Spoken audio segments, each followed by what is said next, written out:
Perhatian. Konten ini mengandung konsep esensi ilahiyah yang membutuhkan aspek pemahaman mendalam, yang kemungkinan hanya dapat diakses dengan keterbukaan hati dan pikiran, untuk mencapai tingkat pencerahan dan kesadaran yang lebih tinggi. Oke, Mas Sony, apa kabar, Mas?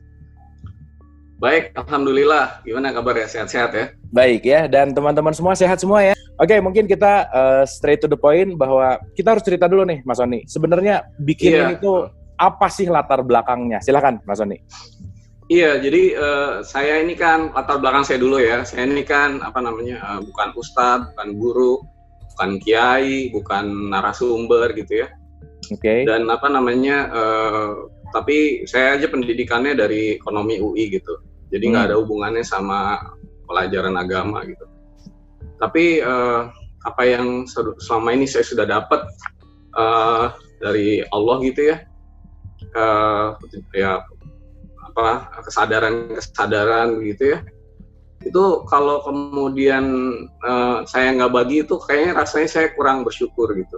Lalu yang kedua tuh sebenarnya ini saya keluar dari comfort zone saya gitu. Jadi comfort zone saya tuh ya udah dapat sesuatu kesadaran ya udah buat saya aja gitu. Tapi kan kalau keluar dari comfort zone itu kan wah takut ya. Benar, Mas. Bukan ustadz, bukan kayak benar. Takut gitu. Jadi gemeteran juga gitu kan, grogi juga gitu kan. Tapi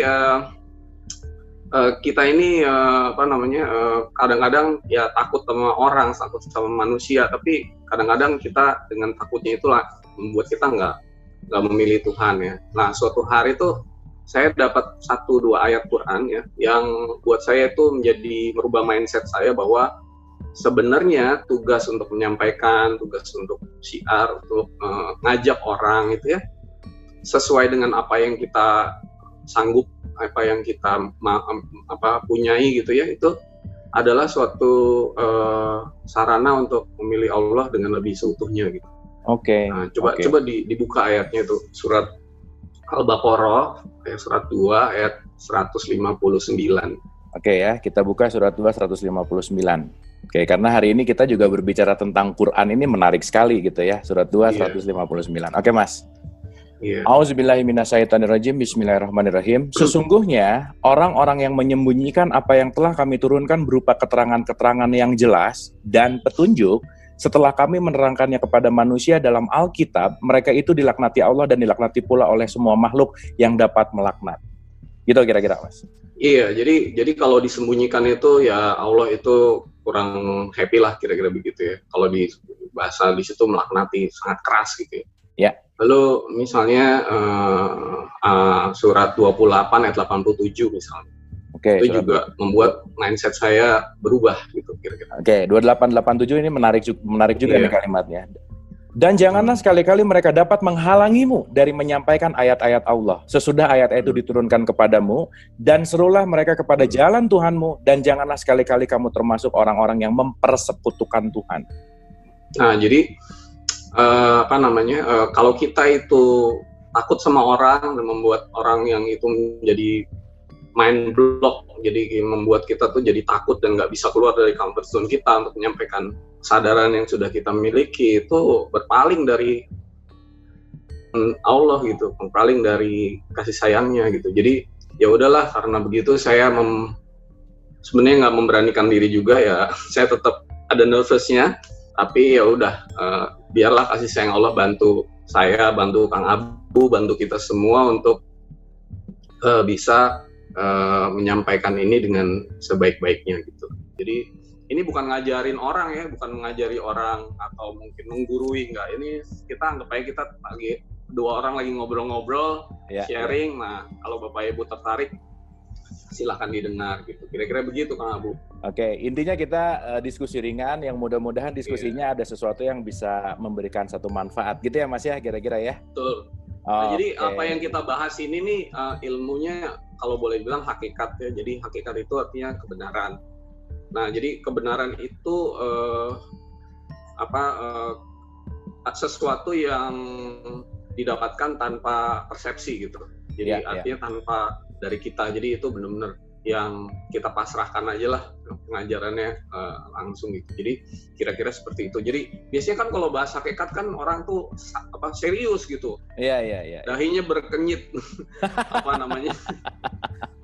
Oke. Nah, jadi serius banget. Jadi kadang-kadang susah dimengerti. Nah, kali ini mungkin kita singkat-singkat aja, kita belajar hakikat tapi dengan cara yang sangat singkat dan santai, karena apa yang kita pelajari ini semuanya nanti dari hati. Nah, kalau belajar dari hati itu dilarang serius, jadi malah nggak boleh serius, harus santai.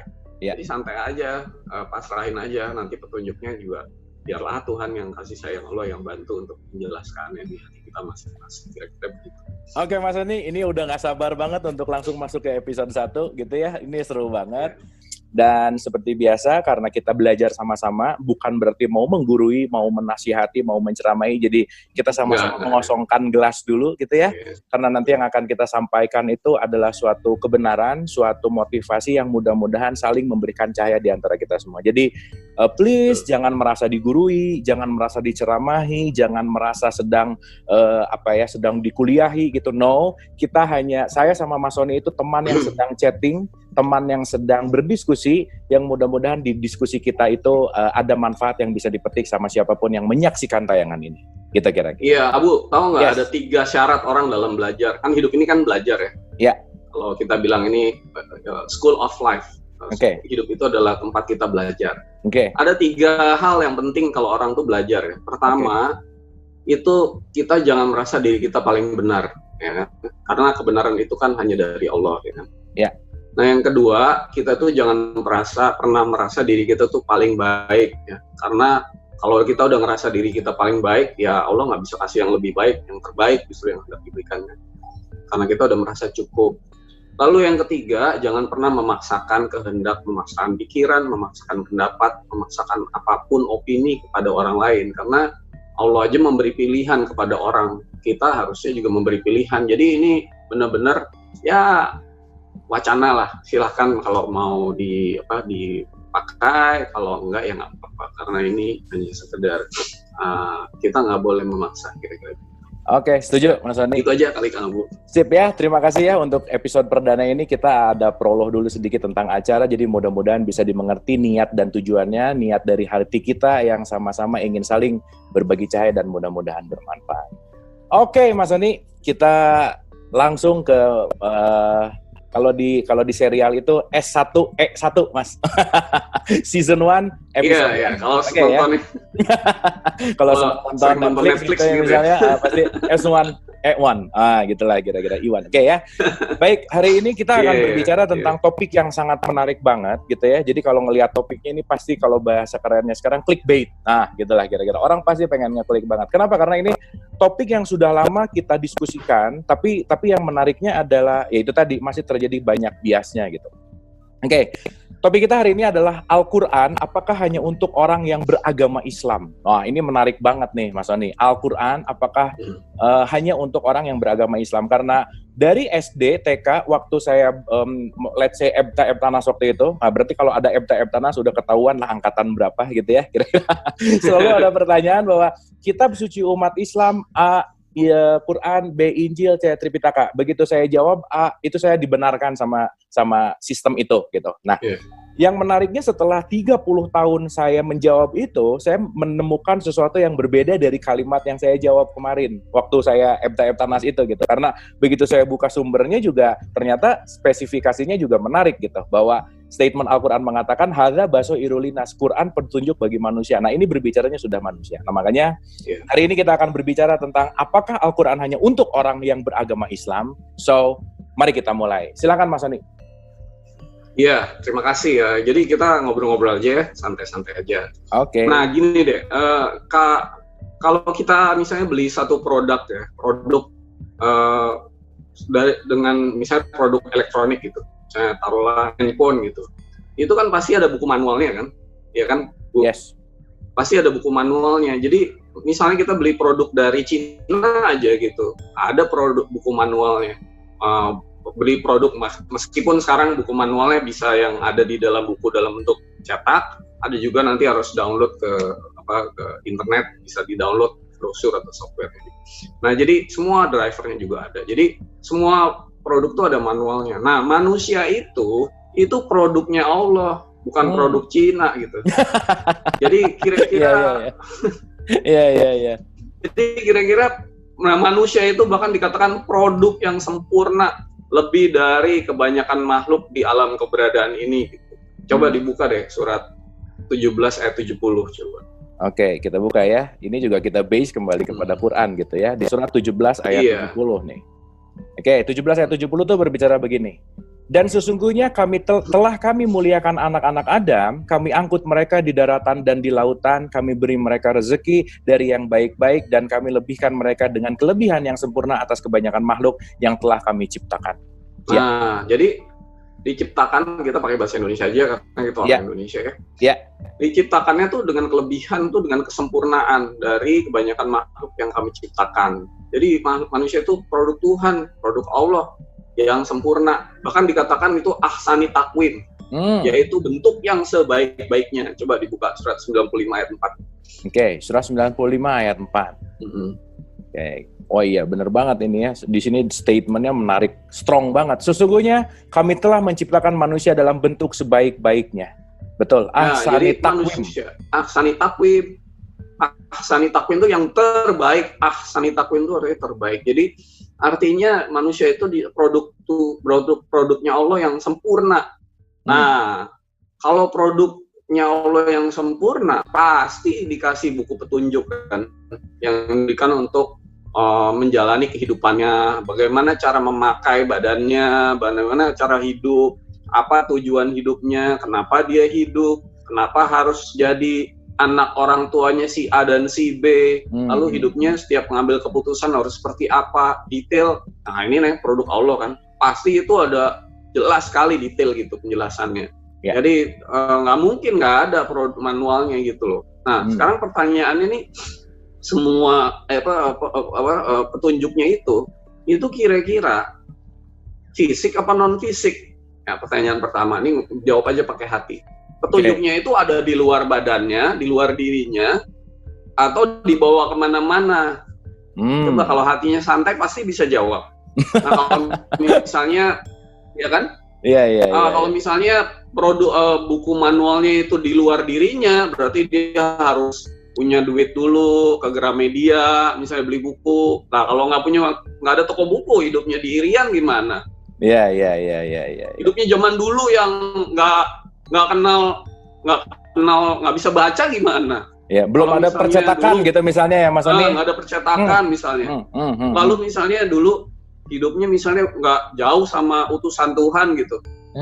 Ya utusan Tuhannya misalnya hidupnya di Arab, dia tiba-tiba lahirnya di Nusantara zaman dulu gitu. Kan dia nggak bisa. Karena buku petunjuknya nggak di dalam dirinya ya kan. Oke, ini perlu perenungan juga sih Mas Oni.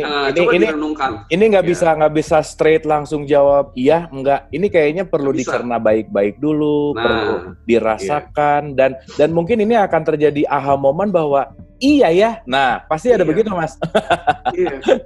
Nah, coba makanya tadi saya bilang kebenaran ini kan diskusi hakikat. Semua persepsi dipasrahkan dulu. Nggak usah ada persepsi, nggak usah ada konsep, biar hatinya tuh tahu yang benar yang mana. Makanya yang lebih santai, lebih enak, nggak usah serius. Jadi itu. Dan permasalahan manusia itu kan banyak sekali. Tiap orang juga beda-beda masalahnya. Jadi petunjuk yang Allah berikan itu juga beda-beda gitu. Karena masalahnya orang tuh masing-masing beda-beda. Jadi karena masalah manusia beda-beda, sehingga satu sama lain itu pasti mendapat petunjuk yang juga beda-beda dong. Si A dan si B itu beda. Nah, jadi sekarang saya mau nanya nih, kalau buku petunjuknya itu fisik misalnya, yang artinya di luar diri kita harus ada cetaknya gitu, mungkin nggak semua masalah manusia itu yang beda-beda tadi dimasukin ke satu buku gitu, dimasukkan ke dalam satu buku yang menjawab semua. Tadi kan buku manual kan, mungkin nggak ada di satu buku. Kayaknya nggak mungkin ya. Itu butuh satu perpustakaan besar sekali gitu untuk bisa menampung buku petunjuk itu. Ya kan? Bahkan Mas kalau aku ingat lagi bahwa ada statement yang mengatakan bahwa Al-Quran itu menjelaskan segala sesuatu gitu. Menjelaskan segala sesuatu. Iya, Kan gitu ya? Iya, nanti kita bahas itu. Oke. Jadi artinya, coba dengan sini aja secara logik aja, kalau petunjuk itu perlu kita dapatkan dimanapun kita berada. Kalau bentuknya itu fisik, tuh kayaknya nggak mungkin gitu. Ya kan? Nah, itu dari situ dulu kita sadari.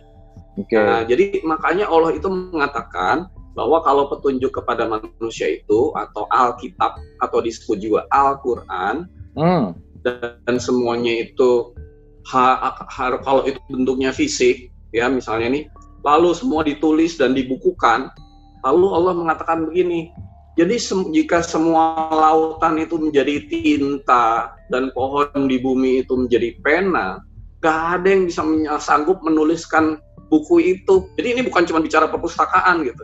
Semua lautan itu jadi tinta, semua itu dijadiin pena, jadi pensil misalnya. Nggak ada yang bisa sanggup menuliskan Alkitab itu, nggak bisa, karena tiap orang masalahnya beda-beda gitu. Dan bukan cuma manusia nanti kita bicara, seluruh alam nggak mungkin ya.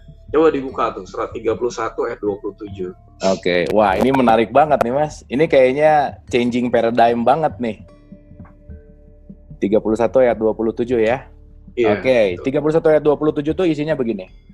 Dan seandainya pohon-pohon di bumi menjadi pena dan laut, menjadi pena dan laut menjadi tinta, ditambahkan kepadanya 7 laut lagi sesudah keringnya, niscaya tidak akan habis-habisnya dituliskan kalimat Allah. Sesungguhnya Allah Maha Perkasa lagi Maha Bijaksana. Betul. Nah, coba dibuka lagi supaya lebih jelas ya, 18:109. 18 ayat 109. Iya. Oke. Katakanlah, sekiranya lautan menjadi tinta untuk menulis kalimat-kalimat Tuhanku, sesungguhnya habislah lautan itu sebelum habis ditulis kalimat-kalimat Tuhanku. Meskipun kami datangkan tambahan sebanyak itu pula. Ya. Nah, bayangin tuh. Laut itu udah habis, ditambahin laut yang sama, masih belum cukup untuk menulis kalimat Allah. Ya. Kalimat petunjuk Allah itu. Jadi kita mesti paham ayat ini gitu. Apa maksudnya ayat ini? Jadi Al-Quran itu kan pedoman hidup ya, pedoman hidup, buku manual kita kalau kata Allah kan, petunjuk dari Allah ya. Nah, tadi menjawab pertanyaan yang kayak tadi soal di SD, kita orang Islam apa Al-Quran? Bukan, kalau menurut Allah, Al-Quran itu bukan hanya untuk orang beragama Islam, tetapi seluruh manusia. Ya. Tidak pernah disebutkan di Al-Quran itu kitab Al-Quran hanya petunjuk bagi satu kelompok agama saja gitu, atau kelompok agama Islam saja. Itu buat manusia gitu. Nah, coba dibuka tuh ayatnya 45 ayat 20. Oke, surat 45 ayat 20. Iya. Auzubillahi minasyaitonirrajim. Bismillahirrahmanirrahim. Di sini kalimatnya, Al-Quran ini adalah pedoman bagi manusia, petunjuk dan rahmat bagi kaum yang meyakini.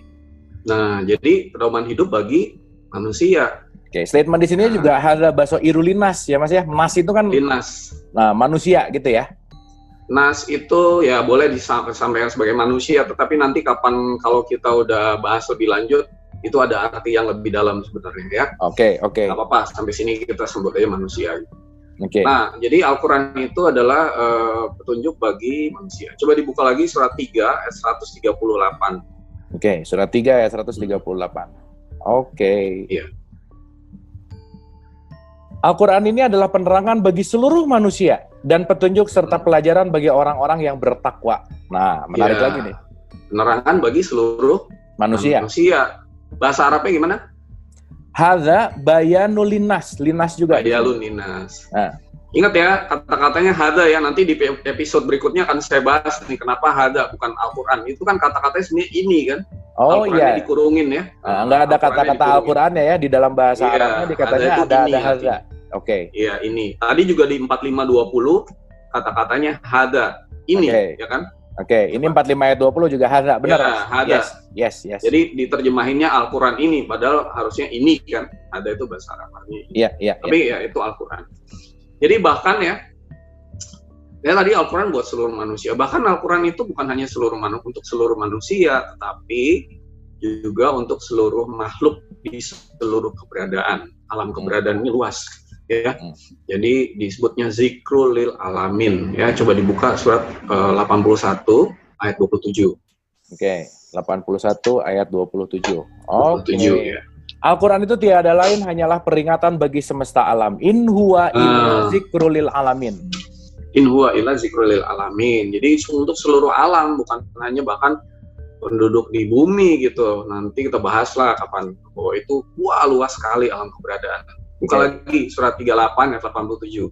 Oke, ini nantinya banyak banget ya Mas ya, seru banget nih kayaknya nih. Iya, nih. Stay tune aja, stay tune. Stay tune. Kalau nggak bisa dengar, nanti bisa dengar di YouTube. Oke.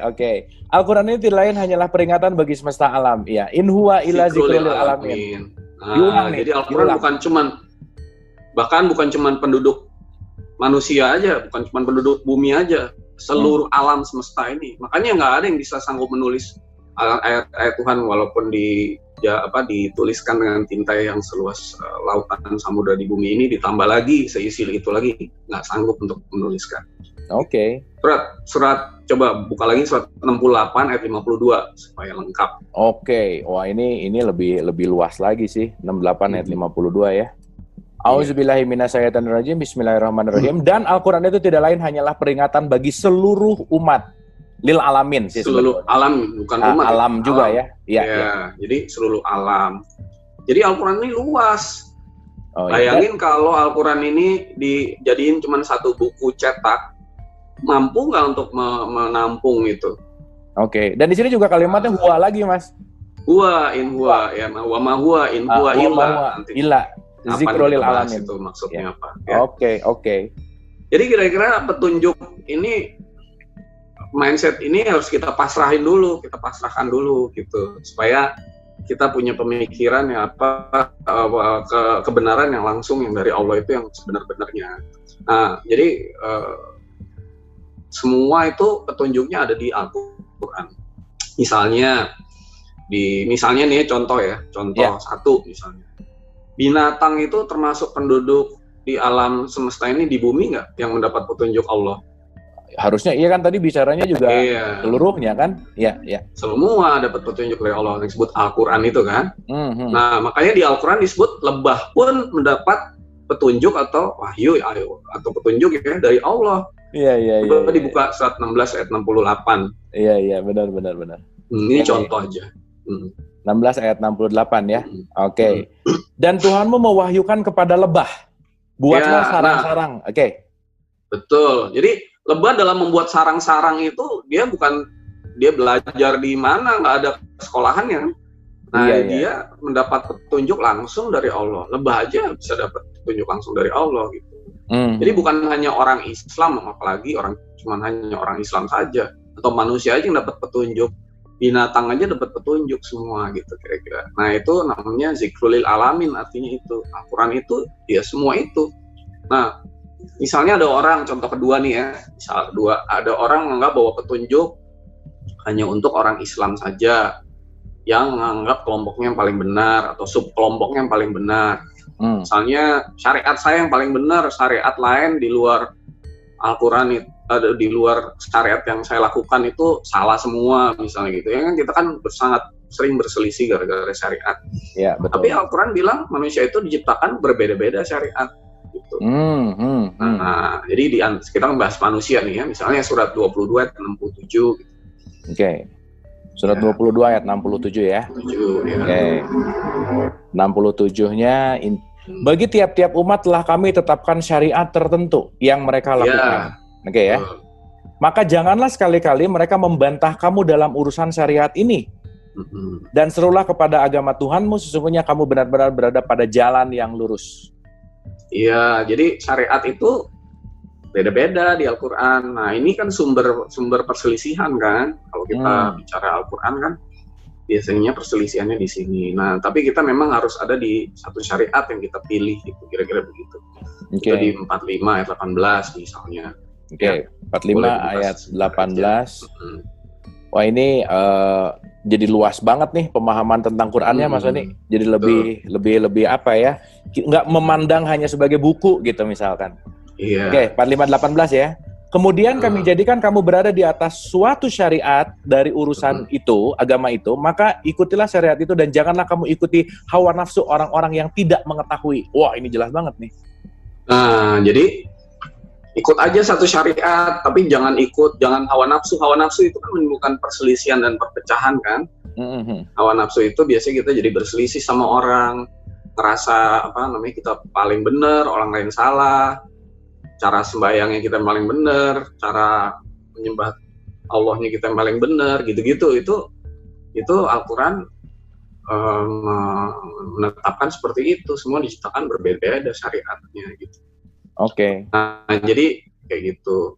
Nah, lalu kalau kayak tadi Abu bilang bahwa Al-Quran itu kitab agama Islam itu Al-Quran. Nah, Al-Quran itu kan membenarkan kitab-kitab sebelumnya kan? Betul. Ya kan, membenarkan kitab-kitab sebelumnya, bukan menyalahkan. Jadi artinya Al-Quran itu ya luas, kira-kira begitu. Bukan cuma buku yang ada di situ gitu. Misalnya 10 ayat 37 gitu misalnya. Oke, 10 ayat 37 ya, surat 10 ayat 37. Dan ini berlaku berarti sangat universal ya Mas ya? Universal. Nah, kayak nanti kalau kita belajar Al-Quran hakikat itu, kita menjadi universal. Oke.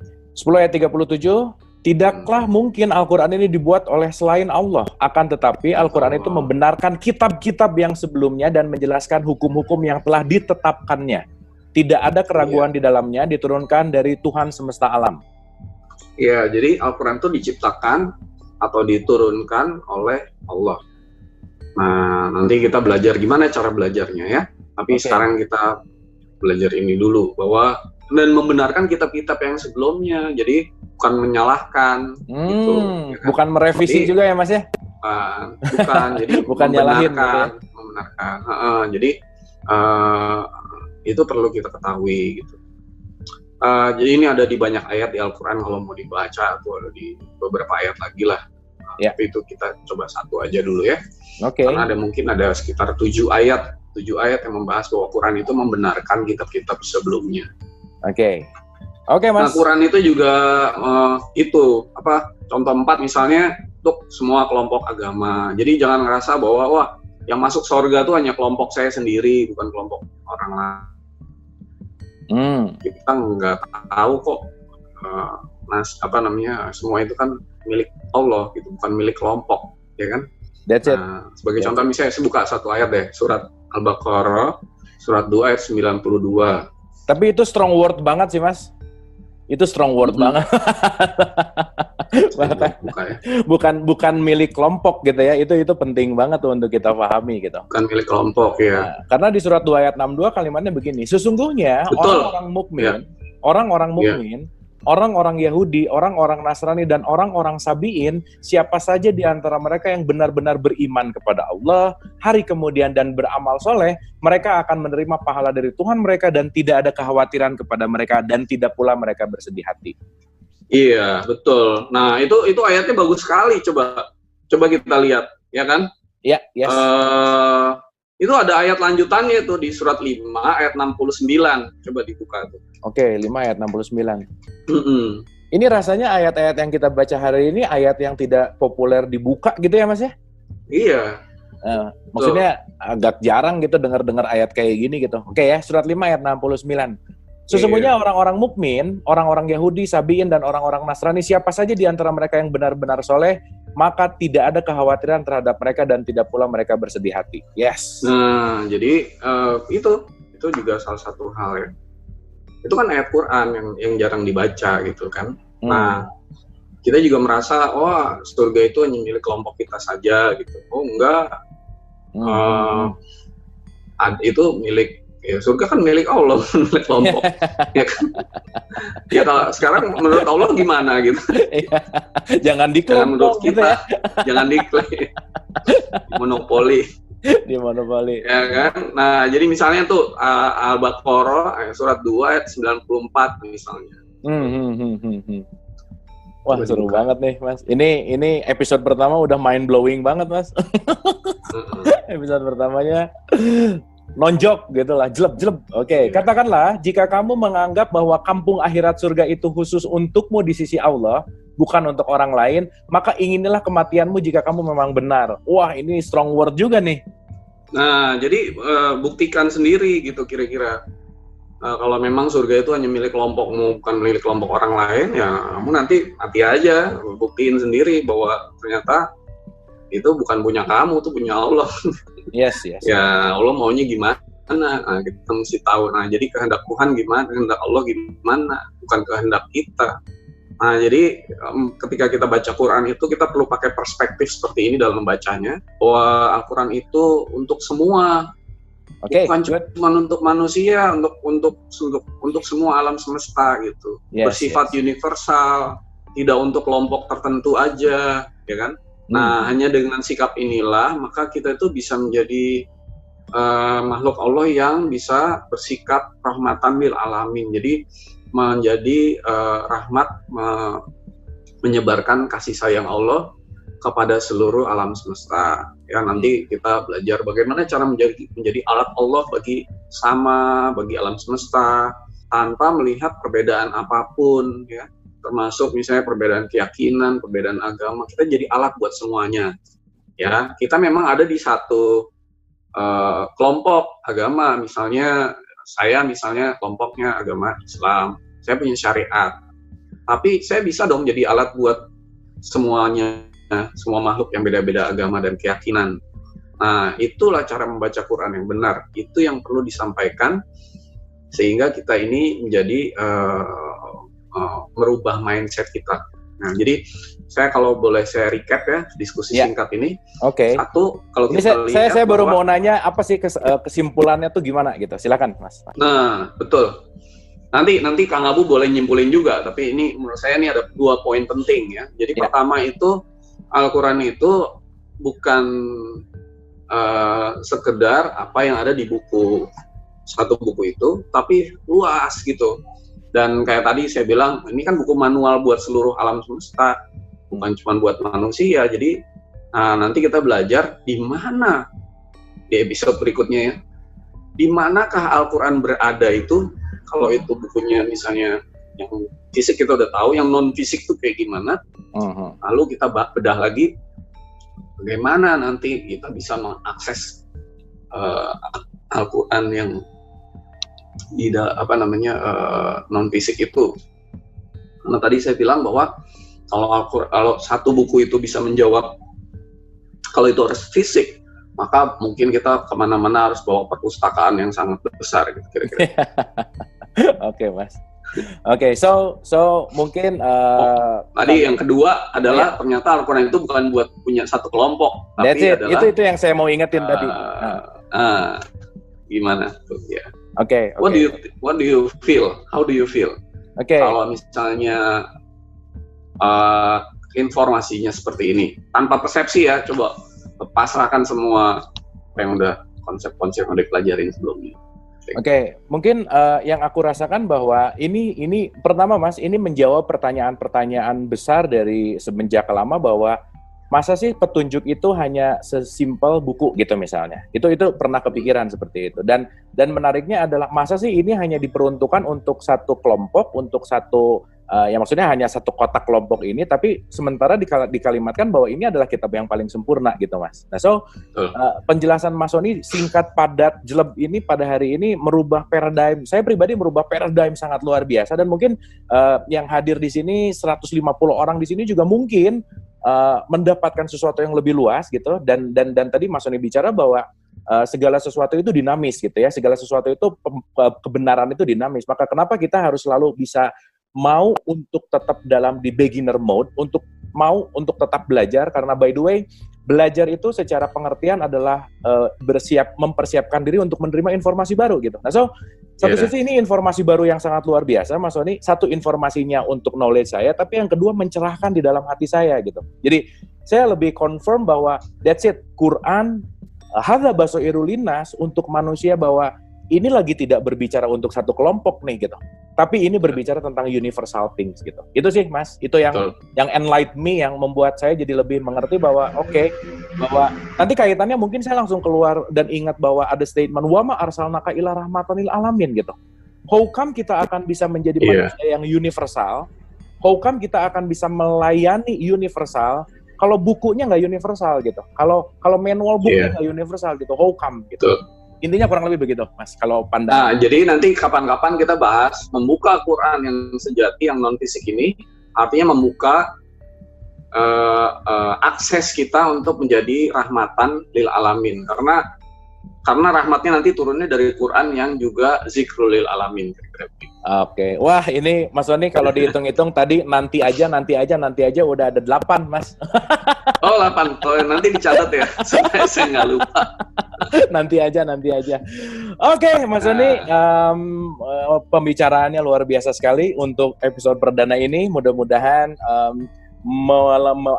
membuat paradigm lebih luas gitu, lebih mengayakan lagi kesadaran kita bahwa kita harus rethinking. Karena kan ada satu yang mengatakan bahwa buta huruf di abad 20-21 itu bukan nggak bisa nulis gitu, bukan nggak bisa baca dan tulis gitu. Tapi buta huruf di abad 20-21 itu adalah orang yang tidak mau relearn, gitulah kira-kira. Orang yang tidak mau belajar ulang.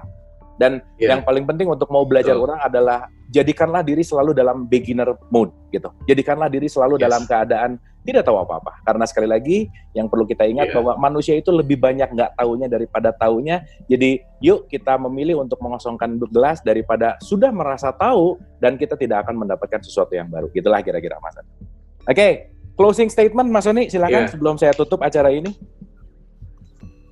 Nah, jadi gitu, itu suatu hal yang sangat, sikap yang sangat penting bahwa ketika kita belajar Al-Quran itu, kita harus memasrahkan semua konsep, semua batasan, semua yang sudah kita pelajari, semua yang sudah kita ketahui sebelumnya, karena nanti pengajarannya itu, hakikat itu turun langsung dari Allah. Nah, kalau turun langsung dari Allah, itu berarti dari sisi perspektifnya Allah terhadap kita, gitu kan kira-kira.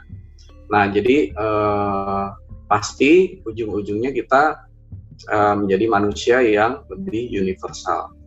Nah, tadi kita sudah membahas dari awal aja bahwa banyak, kayak Abu tadi buka dengan sangat bagus waktu SD atau itu diajarinnya seperti itu ya, tapi masa kita sekolah mau SD terus ya kan? Ya kita naiklah pemahamannya gitu kan.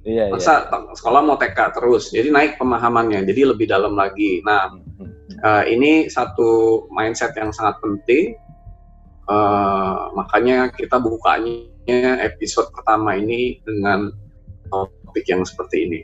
Nah, sekali lagi ini bukan buat disepakati, jadi saya nggak pernah mau maksa. Silakan Bapak Ibu sekalian renungkan dengan hatinya, benar nggak dengan saya apa yang kita bahas. Jadi kita nggak menganggap kita yang paling benar. Ini hanya melempar wacana aja supaya Bapak Ibu sekalian renungkan di hatinya masing-masing. Oke, thank you Mas, terima kasih. Jadi sekali lagi mengingatkan bahwa kita tuh bukan berbicara yang paling benar, menggurui, mentausiahi, tapi kita memberikan warna gitu ya, memberikan sesuatu bahan pemikiran untuk direnungkan, bukan untuk dicari benar atau salahnya, tapi untuk direnungkan untuk mendapatkan kesadaran yang lebih baik gitu. Oke, mungkin saya akan menutup dengan satu statement begini. Siapapun yang lahir di semesta ini adalah pilihan, bahwa Allah Tuhan sudah memilih kita gitu. Yang namanya manusia datang ke bumi itu untuk belajar. Maka kalau kita berbicara belajar, siapapun yang hadir ke muka bumi ini lagi dalam proses pembelajaran. Maka setiap jam adalah jam pelajaran, setiap apapun waktu adalah waktu belajar, tempat dimanapun adalah tempat untuk belajar, dan siapapun yang hadir adalah memberikan pelajaran untuk kita. So, pesannya sederhana. Kalau manusia adalah pembelajar, manusia adalah belajar, Allah sendirilah yang akan menjadi gurunya. Jadi kalau kita mau berbicara bahwa Allah adalah sang guru, manusia adalah muridnya. Dan yang paling penting adalah sesama murid dilarang mengisi rapot temannya. Itu yang paling penting. Gitu ya kira-kira. Oke, terima kasih atas perhatiannya. Mohon maaf lahir dan batin. Wabillahi taufiq wal hidayah. Assalamualaikum warahmatullahi wabarakatuh.